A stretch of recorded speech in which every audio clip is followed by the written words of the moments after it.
morning. I'd like to welcome the people that have joined us today here at the Retreat Farm to go on a hike out on one of the trails and talk about an Abenaki perspective on being in place. There'll be a lot more happening later this afternoon at 2 o'clock when we celebrate an Indigenous Peoples Day with tribal members and the public. Everyone needed to pre-register according to regulations, but we're going to be making a big announcement later today and raising everyone's awareness as to where they are, who they are, and how we can move forward together. It is the shortest and closest trail, not too challenging, but also will allow us to get out and back in an hour. I tend to walk very slowly, stop and speak a lot. I am happy for this to be a two-way conversation. If you have questions, please ask, or observations or reflections. I just sort of do a stream of consciousness reaction with each other and what we're encountering, because the whole point of moving around in the landscape is to be in relationship with it, as far as I'm concerned. And so we'll be in a conversation. And Ashley, who is Retreat Farm staff, is going to come with us, and she just disappeared, so we'll wait 1 minute. Counterclockwise. Let's introduce each other. Maria? Maria Dominguez. You start. Hello, everybody. I'm behind the camera. I'm Alice Charles. I live here in Brattleboro. I've lived here for about 25 years. So. Hi, I'm Lucia Rosati. I've lived here for 2 years. I'm Mark O'Neill, and I've lived in Brattleboro for about 20 years. I'm Ashley Davenport, and I live in Montague, Massachusetts. Montague. I am Peter Fallion, and I live on the other side of the woods on Chase Street. Very good. I was with Cardinal, and I live with him. All right. God bless you. And Deloise Litz and Iwantastagak Sally Sopwarki. My name is Rich, and I live here as well. And that's the Abenaki language. What I said, literally, quite literally, is I am called Rich because we are named by others. That's how we are known. And I am this place. It translates loosely into English as I am from Brattleboro. Literally, I am saying I am Brattleboro. Okay, and that gives you a sense of indigeneity.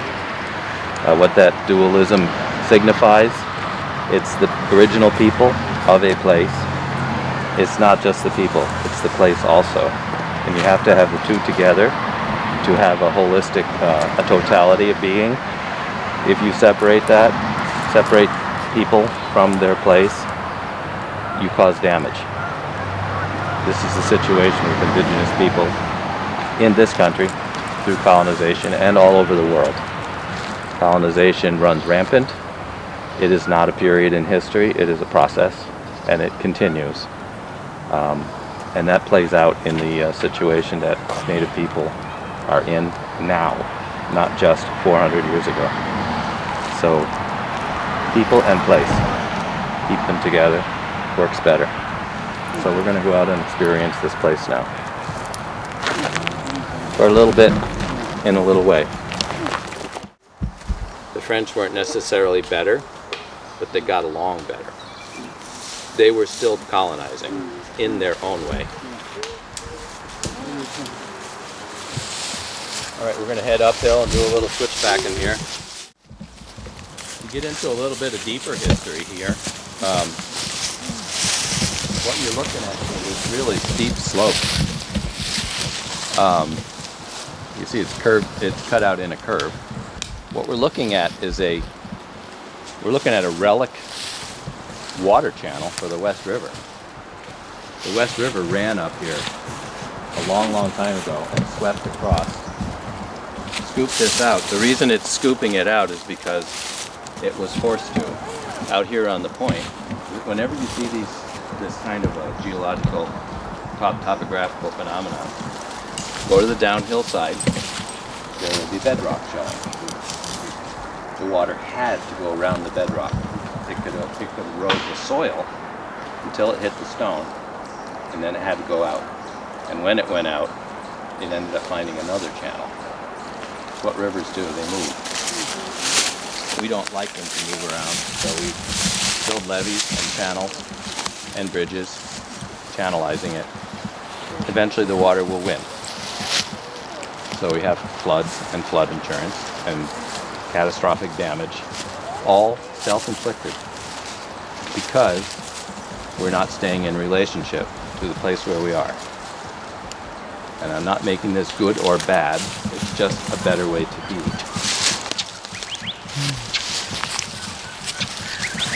Things happen. The way I look at it,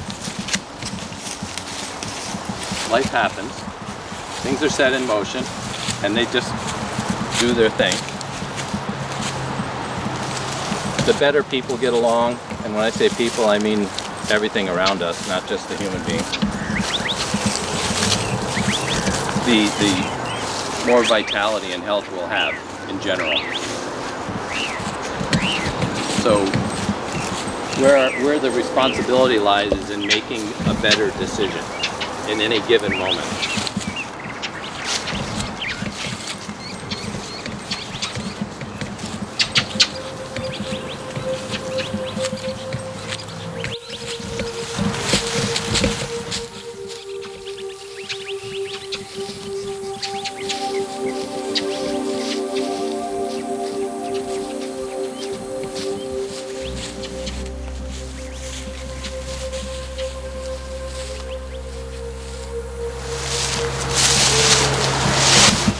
A lot of maple trees here around us.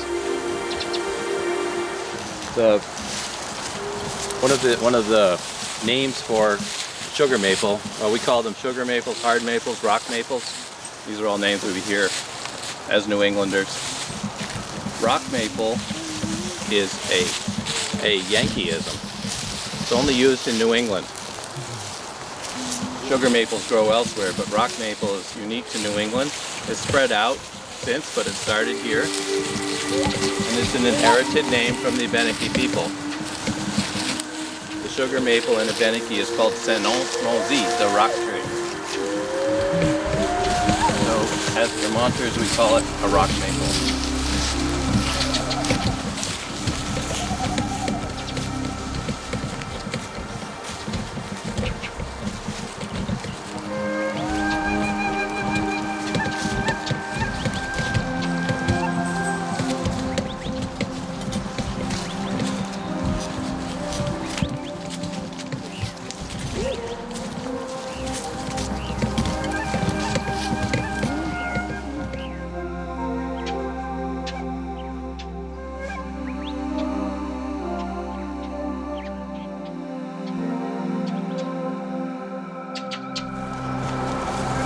This is a nice little poem written in Abenaki, in English, here by Joseph Bruchac, well-known native author, and his son Jesse Bruchac, who is my language teacher.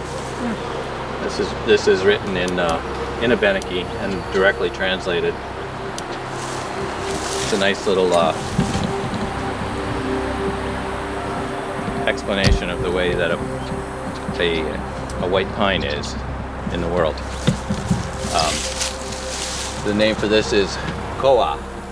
This is Koa, and you'll hear of some Abenaki people called the Koasek or the Kusak, various ways to spell it. Koasek, people of the white pine. They grow in the river valleys. That's where the people like to live. So you can have a Koasek group of people anywhere where there are white pines, because the name fits.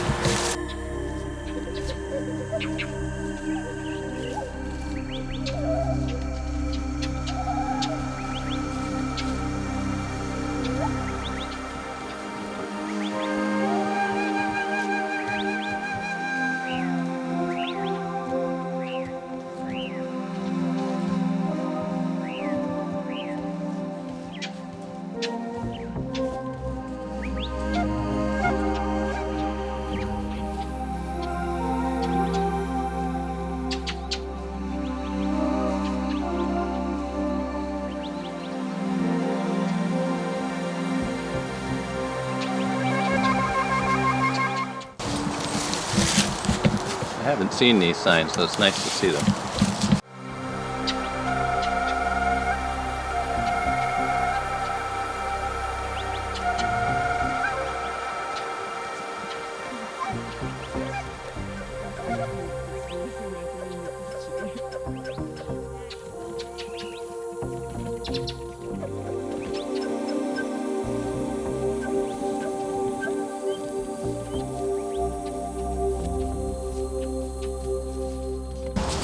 As we swing around the bowl here, we're on a north-facing slope now, and the change is not tremendously different, but you start to see the hemlocks showing up on the north side.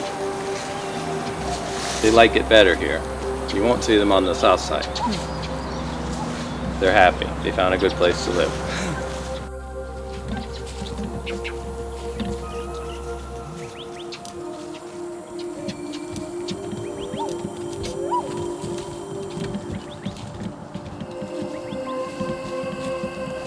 Another poem by Joseph and Jesse called Two Rivers, likening people to the rivers and being in the landscape. Nis Nol Tu Sibual, two rivers.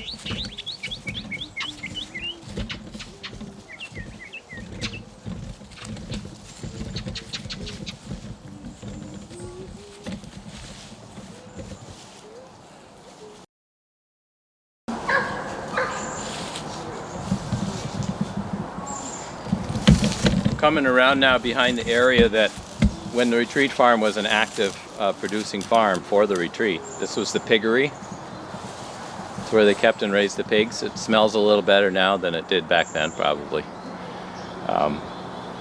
That building was standing there not too long ago, but it was taken down because it was in disrepair. And there's been a lot of changes since the retreat farm took over. Beyond the smell. The smell's not a bad thing, it's just a different thing. It's what farms smell like, especially when they're intensive.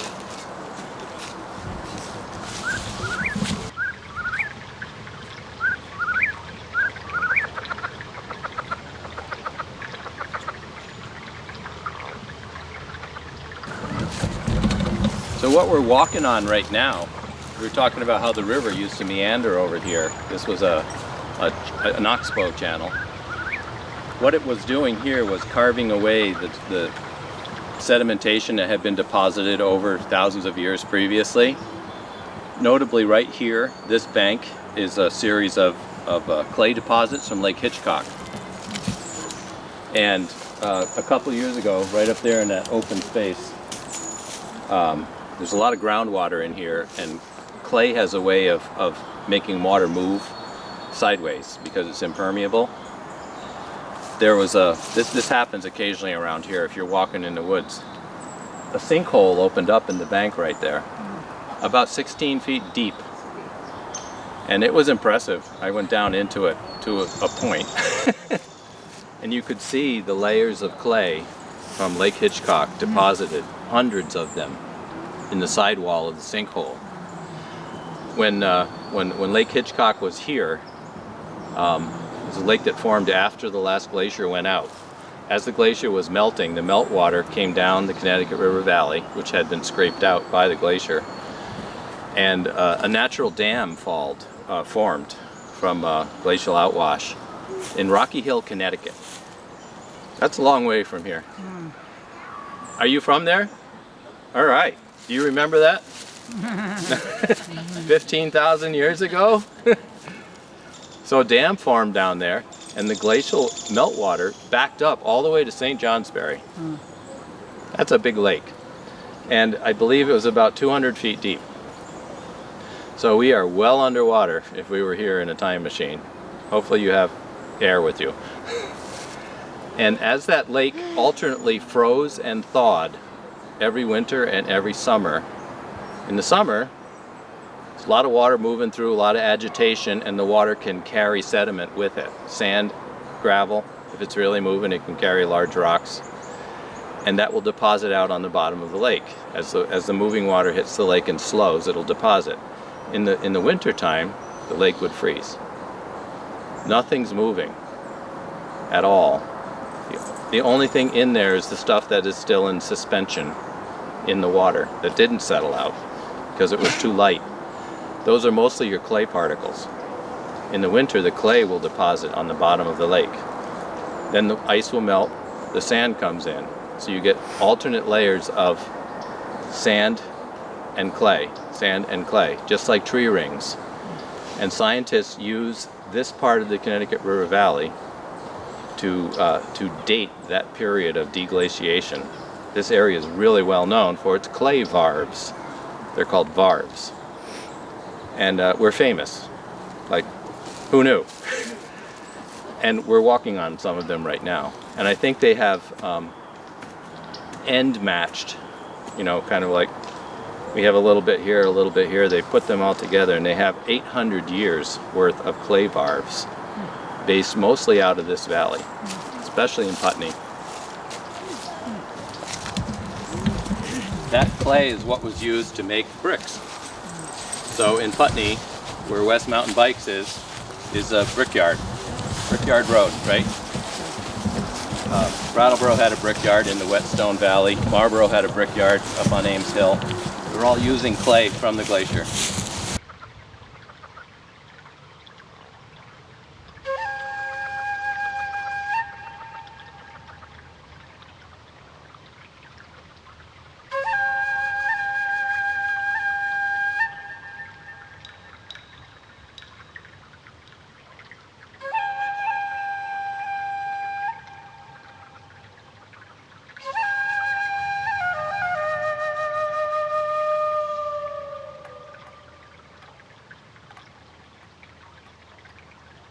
We're standing in the bottom of this, see this ravine here?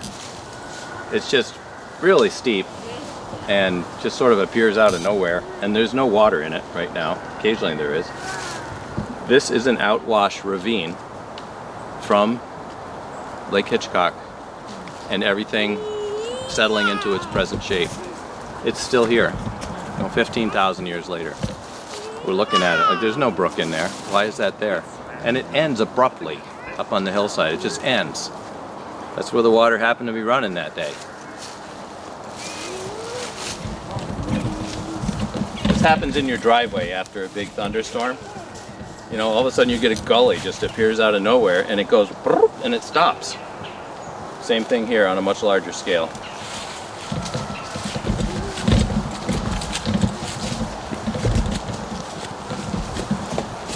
So these same clay deposits that people were making bricks out of were used by the native folks. They would excavate their clay to create their own ceramics. Ceramic technology showed up here about 3,000 years ago, and folks would collect that native clay from their bed deposits and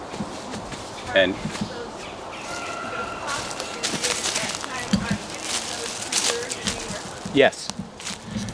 Usually not intact because they're fragile, but fragments are relatively common right here in the valley. I've found them. Oh yeah. And are they in, for instance, the museum in Brattleboro or the historical? There is a small exhibit in Brattleboro of artifacts that were collected by Gordon Crandall up on the West River, and that small collection at Brooks Library includes some ceramic fragments. They are particularly subject to breakage because they're not high fired. Everything was earth fired at a low temperature, and so they can only stand up to so much abuse, constantly breaking. Thus there's a lot of fragments laying around, and then make new ones. Is that different Some cultures did have a higher firing technique. Yes, not here. Everything was wood fired in the ground, pit fired, and the building techniques were either slab or more often coil. No wheels, nothing thrown. Everything was hand built. So the clay that's harvested here is usually blue clay. It's kind of blue-gray. It's really pretty when you see it, and it fires red-brown. It oxidizes. It has a lot of iron in it, so it's kind of a brick red.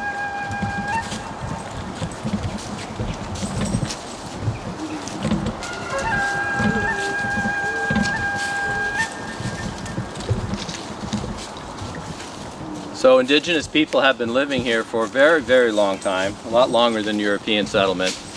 Brattleboro, like I said, dates back to about 1760 as Brattleboro. Fort Dummer was built in 1724, so this is not that long ago, 300 years. And indigenous people have been present here for 10, 12,000 years. There is an archaeological site in Keene. When they were building the Keene Middle School just a couple of years ago, Dr. Bob Goodby was doing the archaeological survey work there that's required to get your permits.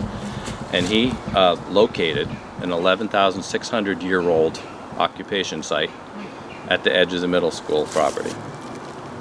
Long time ago. One of the oldest in northern New England. That would be That's all the way back. among the oldest. There's Yep. always that speculation about Well, substantiated at least that far. Some people would say further, but there's some scientific evidence for that.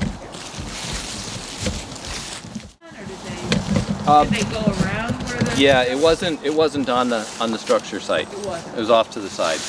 And is it now, is there My understanding is that the school has an exhibit inside the building of some of that. I think there's some signage as well. It wasn't impacted directly. Yeah. When a site like that is found, we've got another dog approaching here,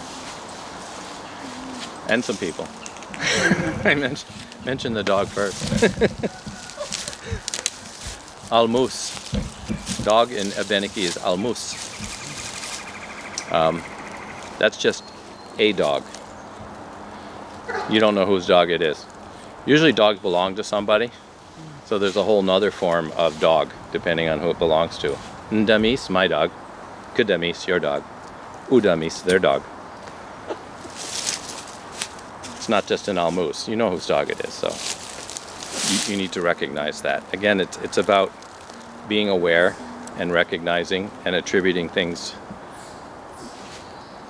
what relationship they're in. I find it interesting with these personal pronouns. I mentioned this earlier. The personal pronoun for I is n. N is a sound inside your chest. So it just the sound that it makes, it evokes. It's right here. N. K is second person, you.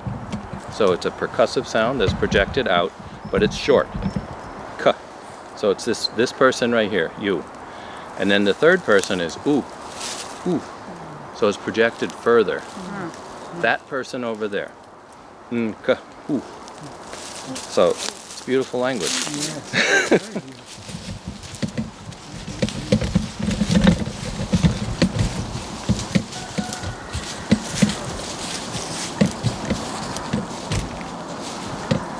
Everything has a language. We use it every day, so we don't think much about it. We just kind of take it for granted. But it's a very animal thing. This is how we communicate. And so it has these little things built into it that we may or may not be aware of because we're so used to it, like these pronouns that project to increasing degrees. Animals do that too. My language teacher pointed out to me when I mentioned, I thought I discovered something great. And I said, ka, ooh. He's like, yeah, right. Other languages do that as well. But he said, animals do that too. Maybe these folks want to come through.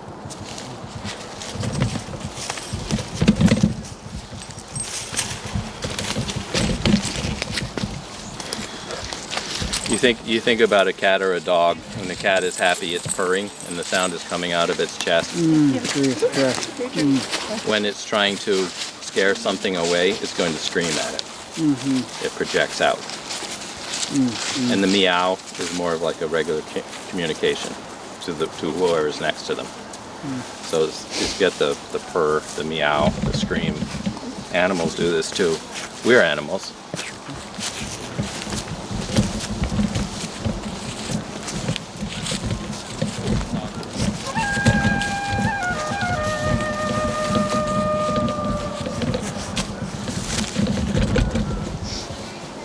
Here's your black birch.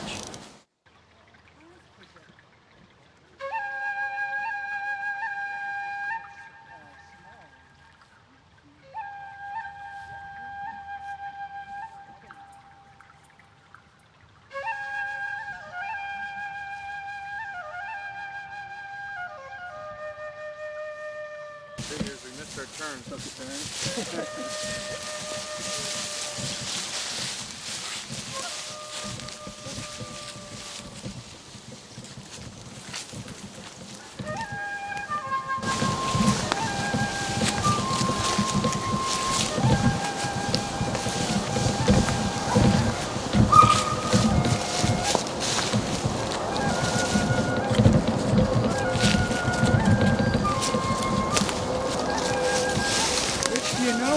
What about what's your reading on Fort Hill and that settlement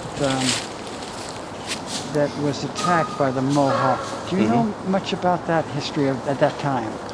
Yeah, I do.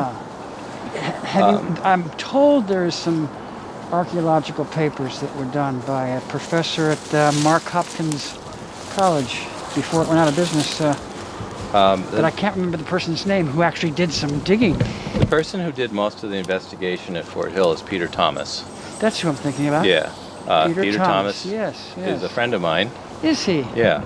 He's pretty much retired now. Has he been? He was attached to UVM for a while as well. But he did his research and his dissertation at UMass based on Fort Hill in the 1970s. Well, Gene Walsh is getting me his one of the papers he's written on that, because I'm very interested in that. So he was he teaching at UVM at the end of his career as a teacher? Does he still lecture, for example? Or? I don't think he taught there. I think he was attached to their consulting archaeology program. Okay.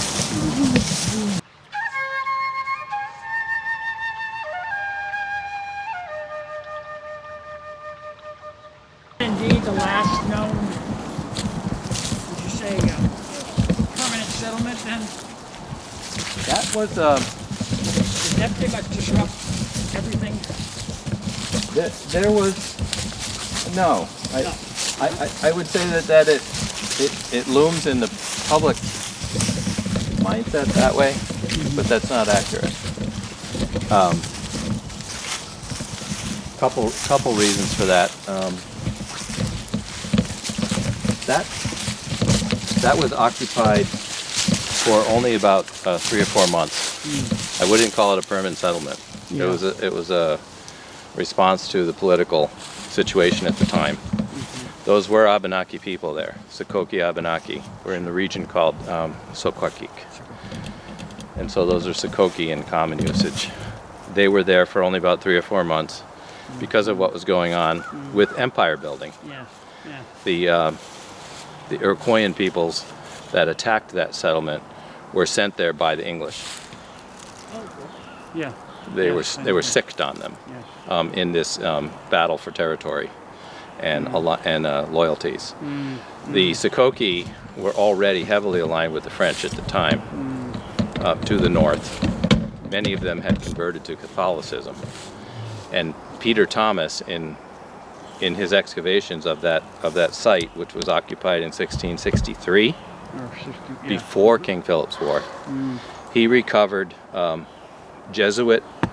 silver Jesuit rings in the ground there. People were wearing Jesuit rings that they had acquired from the Attesting priests. to their conversion. He also recovered native amulets, tradition. So there was a great syncretism going on, and still is. Yes. So nothing is as simple as it's usually reported. It usually isn't in life. If that was actually the end of the Sakoki Abenaki, they wouldn't have built Fort Dummer Exactly. 45 years later. Of course, yeah, sure. There was still an active native presence here. And even after Fort Dummer was built in 1724, when there wasn't a war going on, the native people came right back. And they were living right on the doorstep of Fort Dummer. Wantastagok was still occupied to some degree. Yeah. They were actively trading. And posting proclamations on the doors And of the posting fort. proclamations up in Putney. In perfect English. Yes, that's amazing. Who knew? Here's another one of these outwash ravines. No water in it, but it was obviously created by water. When Lake Hitchcock existed here, 200 feet of water over our heads. Before that, 2 miles of ice. The glacier was 2 miles thick. There was nothing here except scraped ground, rock and gravel. When the lake was here, it was still basically that way. It was a barren landscape. Nothing could grow here. There was no topsoil. As the lake started to go out, and it went out in stages, like pulling the plug on your bathtub and then putting it back in. As the dam down in Rocky Hill broke down little by little, the lake dropped.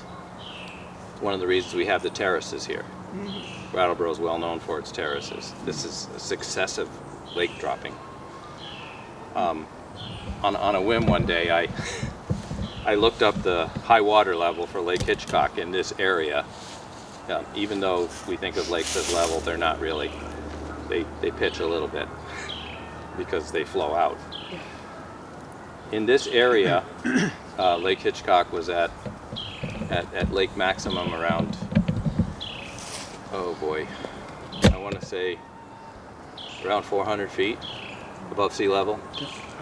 The surface of the Connecticut River right now is at about 220 feet, so 200 feet of water above that was the lake. I looked up where my house sits over by the hospital. I sit on the beach. I literally do. I sit on Lake Hitchcock Beach, and my front yard is pure sand. I swear. I get a kick out of that. You got the best land. Yeah. Someday it'll be waterfront again.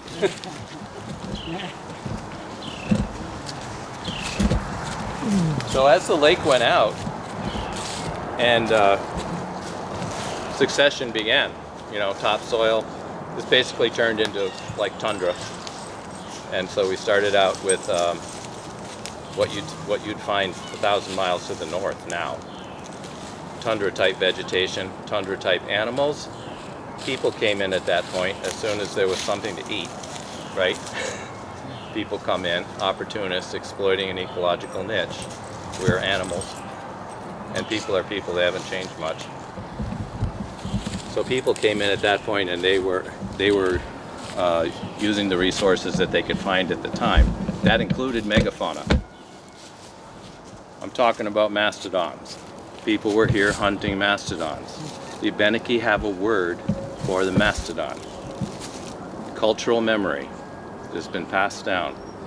It's a word that means long nose, or long lip, long lip. They remember their ancestors. Caribou, there's a caribou kill site in South Deerfield with the big long Folsom points that are considered to be the earliest points back in the day. It's not so much anymore, but caribou kill site, hunting herds and herds of caribou down in Deerfield. Those days are long gone.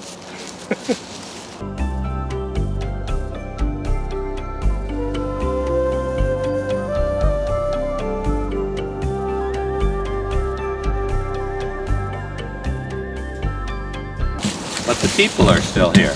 That's the thing.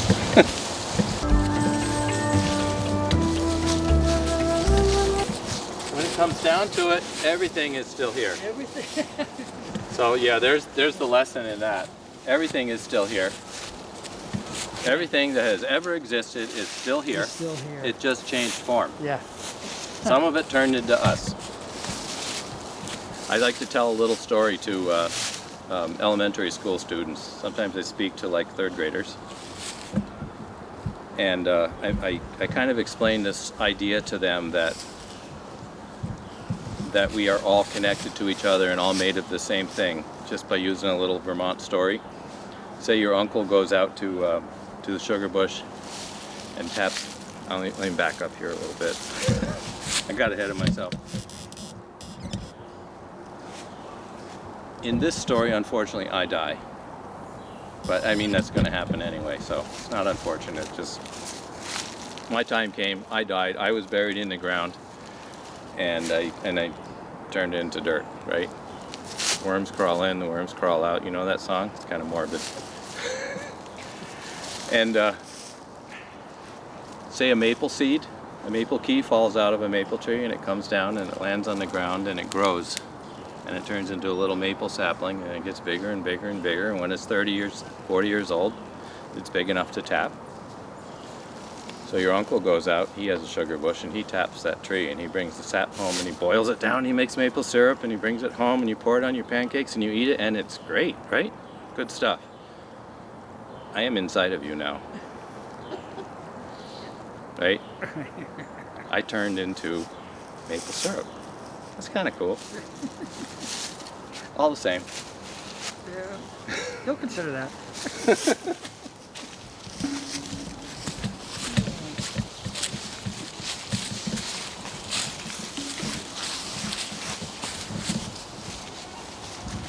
This is not native. Here's your settler presence, barbed wire. The tree has scarred over. Hemlocks have a really great ability to scar. They're the only ones, I'm told. I haven't seen every tree in the world. But hemlock is the only tree that can scar like this. It'll grow in. It can get a massive wound and it'll scar right over, and you'll actually see the growth rings coming in and close. And it's done that here, where the limbs have been taken off.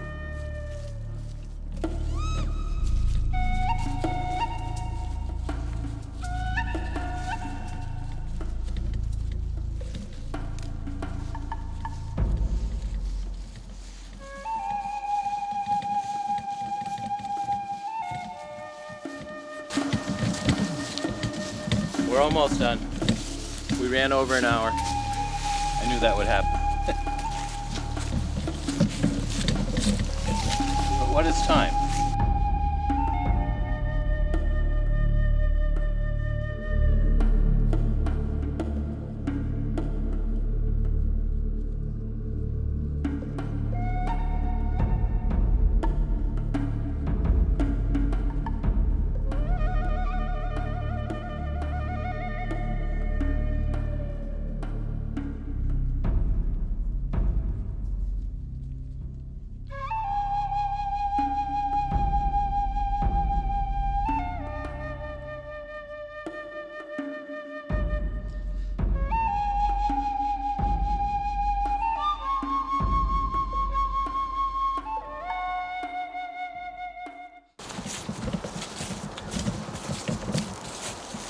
As we swing around here, we're changing our cardinal orientation, so the vegetation is changing with us as they get different amounts of solar exposure, different amounts of moisture, length of sunlight. So now we're seeing different kinds of trees as we come over here, different ferns. It's like going through a different neighborhood. It's kind of cool.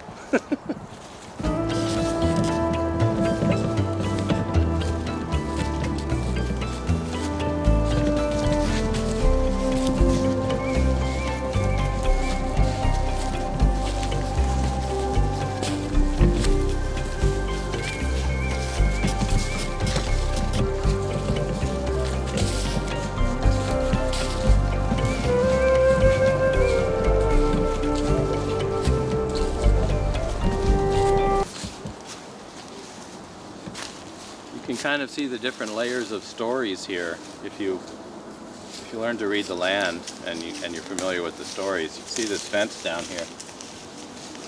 When the retreat farm was active and they were pasturing the herds up here on the hillside, they had to contain them, so they put up these fences. And what we're walking on right now, you can see that it parallels that fence. We're walking on a cow path. So, you know, where many cows have boldly gone before. Or not.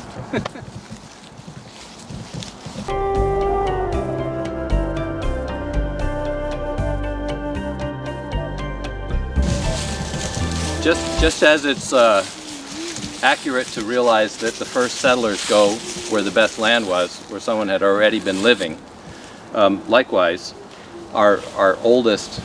most of our oldest roads are on native trails. The trails turned into roads. Before they were trails, they were probably deer paths. The deer needs to go wherever they're going to, and they're going to find the easiest and the best way. And then people follow that trail. If you're walking in the woods and it's a place you're not familiar with and there is no trail, usually if you stop and look around, you can see a deer trail. It will tell you the easiest way down off that hill. It works. That's good to know. Oh yeah, they're all around us.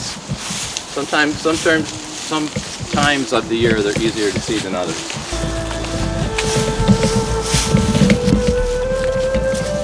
So Route 5 is a native trail. South Main Street is a native trail. Route 30 is a native trail. Upper Dummerson is a native trail. You're walking where people have walked for thousands of years. It's the best way to get there.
This is the little brook that comes down out of the ice pond.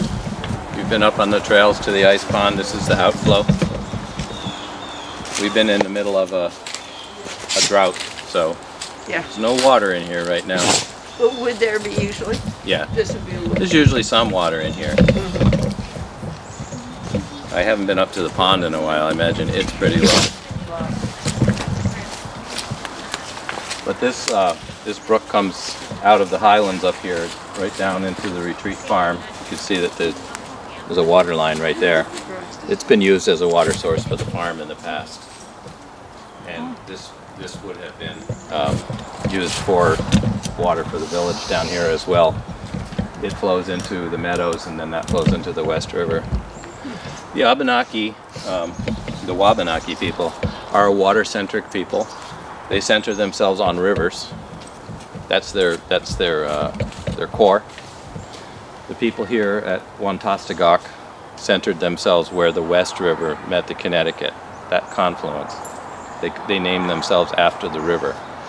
Their immediate homelands, their territory, is understood in terms of the watershed of that river. Where the height of land comes at the top of that watershed and it falls to another watershed on the other side, that's somebody else's land. That's how you see your area of influence, or the area that you can work with in terms of resources, hunting and gathering. Mostly you're going to live down by the rivers where the climate's nicer, there's more water, you can travel on the river. The uplands are used for resource gathering and divided up by family groups. all of the land around here was the hereditary hunting and gathering territory for a family for generations. It's kind of interesting to think like who lived here. One particular group of people, one family used that place, whether you live on Ames Hill or whatever. That was some family's place. Most of the year they were probably down here, but they were up there when they needed to be, when certain things were in season, whether animals or plants. And your subsistence cycles are going to follow whatever's going on at the time. Are the fish running? Are the moose here in the deep snow? You hunt moose in the winter when they can't move very well. A person does not stand a good chance against a moose on an open field. No, you want to hunt the moose while they're trying to get through 3 feet of snow. Seems unfair, but it just sort of like levels the playing field. So you hunt moose in March. March is called the moose hunting month. Go figure. Moosokas, that's the word. Moose is an Abenaki word. We use it in its original form, moose. When the Europeans came here and they saw a moose, they asked the locals, "What the heck do you call that thing?" And they said, "Aha, na moose." It's a moose. Okay, moose. Got it. Still a moose. Likewise, when the Europeans showed up and the Abenaki saw them with these, 2 stander-uppers, 4 stander-uppers, 4 puller-downers, 2 hookers, 2 lookers, and a swishy-wishy. That's a cow, right? The heck do you call that? Oh, those are cows. Ah, okay, cows. That passed into Abenaki as the word for one. Cows. All of the domestic animals have that European plural form. It's just what they did with it. It's how it worked out. So you have cows, zeeps, those are sheeps, zeeps. Like we don't even put an S on it in English, but they did.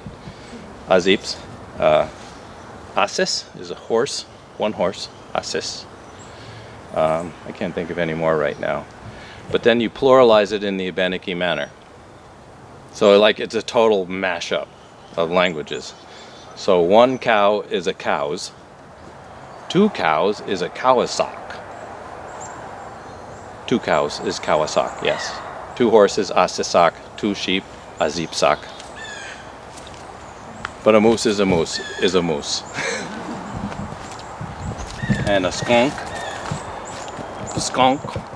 is Abenaki for skunk. We've also saved that in almost its original form, skunk. The Abenaki do not have a word for opossum. They did not live here. They're recent. They don't have a word for it. They don't have a word for coyote. They did not live here. They do have a word for mastodon. They did live here. They do have a word for caribou. Mogalibu. You can see that's almost the same word. Yeah. Mogalibu. It means the shoveler. That's what a shovel is. Mogal. Because the caribou will shovel their food out with their antlers.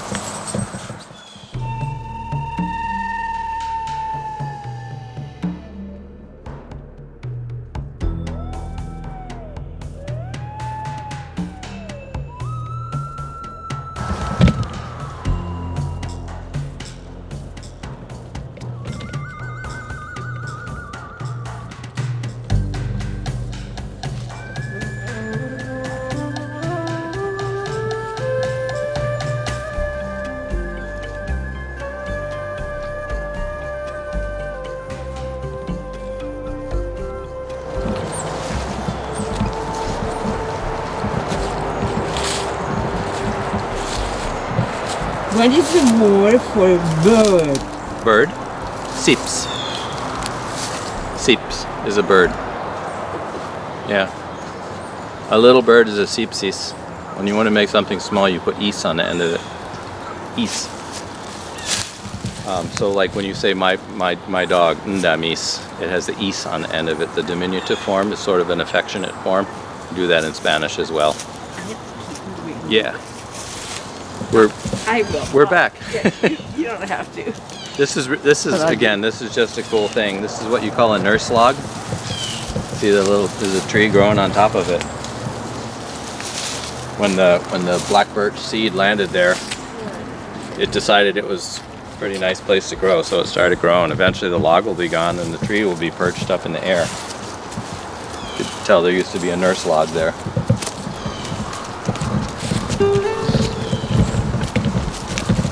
Thanks for joining us. Thank you. It's very interesting.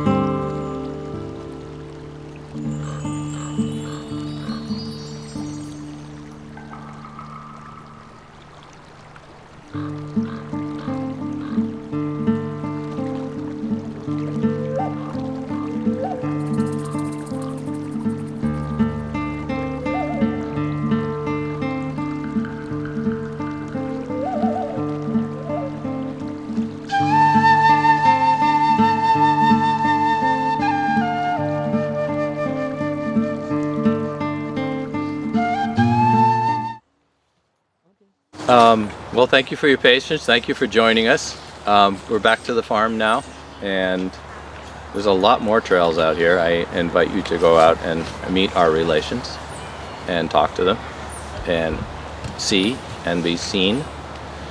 Uli Payon Wantastagak, welcome to Wantastagak. It's the land we all share together now. It doesn't mean everything's fine, though. There's a lot of things that need to be addressed. So stay tuned. You'll be hearing a lot more coming out of this retreat farm complex. We're meeting here at 2 o'clock down at the farmhouse to observe Indigenous Peoples Day. That's today.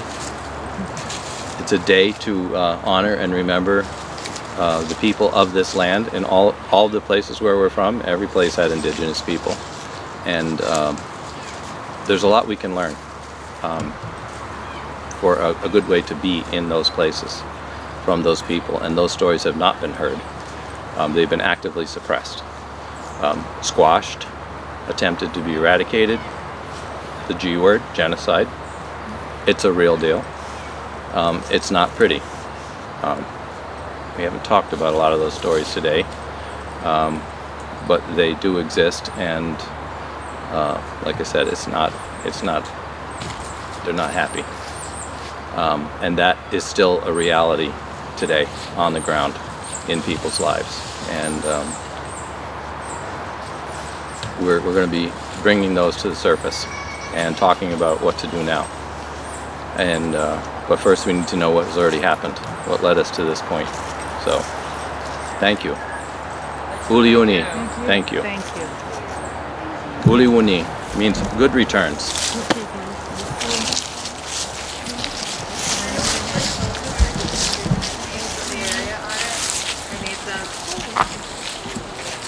Thank you. Thank you.